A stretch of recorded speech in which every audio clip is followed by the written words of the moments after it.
Hi everybody, Newbie here with another Cozy Quick Plays. I've played quite a few hours of this one. Core Keeper has been out in early access for some time now, and recently came out into 1.0 on PC.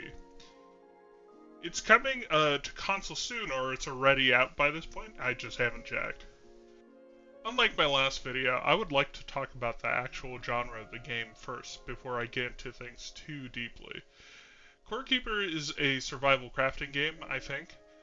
They call it a sandbox game on Steam as well, but regardless, I would say it's in a similar category to games like Valheim and such. So after character creation, we were tossed in the world and we got some breakable wood. And that's about it right now. Slapping the walls with your hands, or in some cases, an early pickaxe depending on your class, reveals to you a revelation. Punch dirt is good. In all seriousness, that's pretty much most of the game. Minecraft was a more suitable name for it, but I think someone else took that already.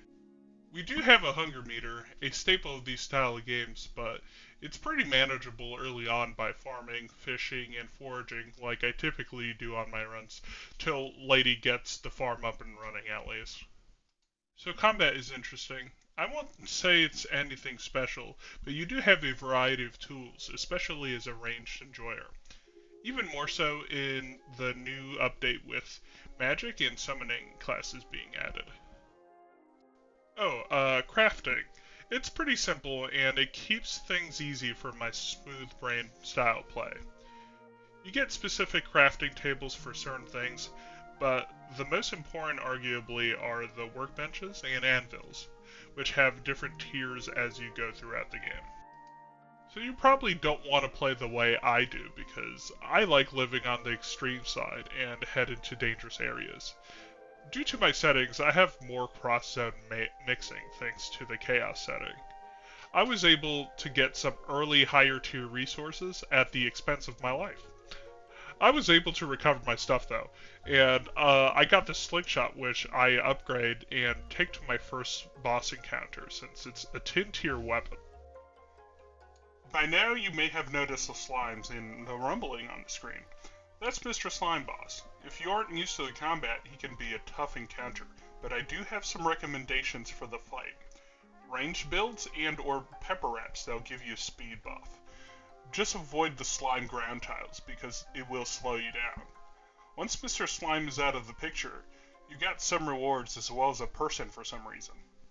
He's actually a vendor you can give a home with a bed and their special item, as well as a door. A 8x8 room used to be required for them, but I believe they changed it so it's not so specific.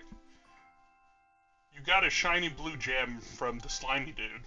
Slap that onto the statue and you got some new craftables. Alongside boss drops that you can acquire boss items that have neat uses, like scanners to detect future bosses. So real quick, I should mention this game's built-in mods, and I believe even console will have access to mods. There aren't too many yet, and most of them are quality of life, but I am hopeful this game will have a dedicated mod scene of its own. There are some recent ones of note, like a 2.5D one in an auto fisher mod that adds fishing traps, which is pretty cool. Now, the last thing I want to cover before I go is world settings. I was going to cover it earlier in the video, but I figured putting it in the end would prevent the start of the video from getting too fluffy and boring. I think you can start with a basic world, but especially if you've played before, I recommend a few things that would change exploration of Core Keeper's world for the better, at least for me personally. Biome chaos on high, tunnels on high, chambers on high, rivers on high, and lakes on high. This one's optional, but ceiling holes on high as well. I think personally these settings change up exploration and the way you approach the game significantly.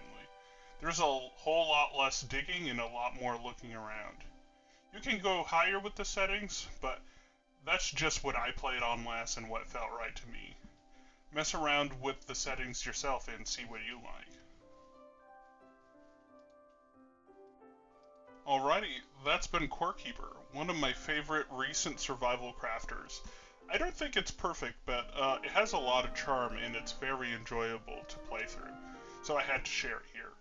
Hope you all enjoyed the video, and thank you for watching, and see you on the next one.